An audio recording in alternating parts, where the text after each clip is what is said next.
Tai Media. Ulipo tupo, twende pamoja.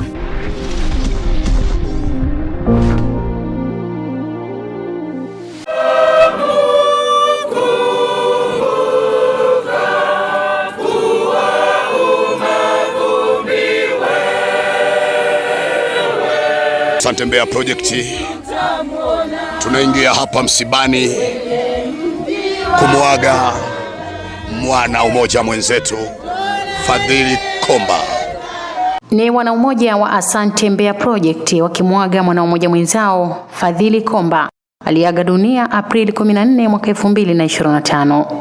Huzuni zimetawala kwa wana umoja wa Asante Mbeya Project.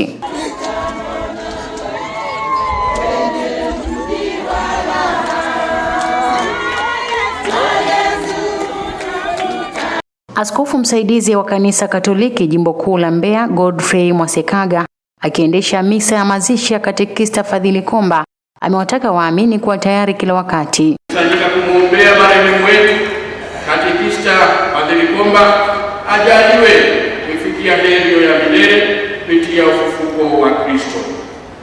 Kifo cha katekista wetu kinatimiliza kila alichokisadiki katika kanuni ya imani, kila alichokutumaini na ngojea ufufuko wa wafu na uzima wa milele kwa ulimwengu ujao.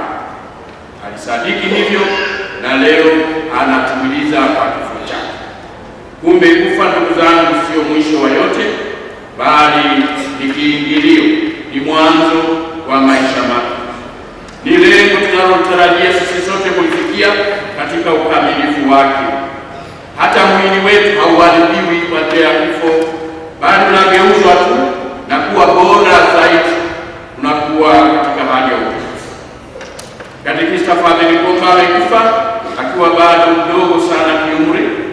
Mungu anayapima maisha yetu na nyakati zetu, ambapo tunazaliwa, tunakuwa na kubadilika kimaumbile na hatimaye wenye bahati kuzeeka.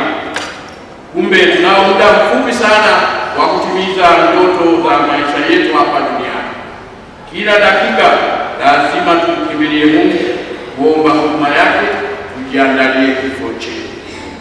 Asante Mbeya Project ni umoja ulioanzishwa na mbeba maono Daniel Mwanakatwe maarufu kwa jina la Daniel FM kwa lengo la kuwasaidia wahitaji, lakini pia kusaidiana wana umoja katika shida mbalimbali. Haya ndiyo yaliyojiri katika safari ya mwisho kumwaga katekista Fadhili Komba. Mtazamaji wa Tai Media, endelea kusubscribe, kulike na kucomment kwenye chaneli yetu ili uwe wa kwanza kupata habari zetu. Jina langu ni Elizabeth Nyivambe, Tai Media.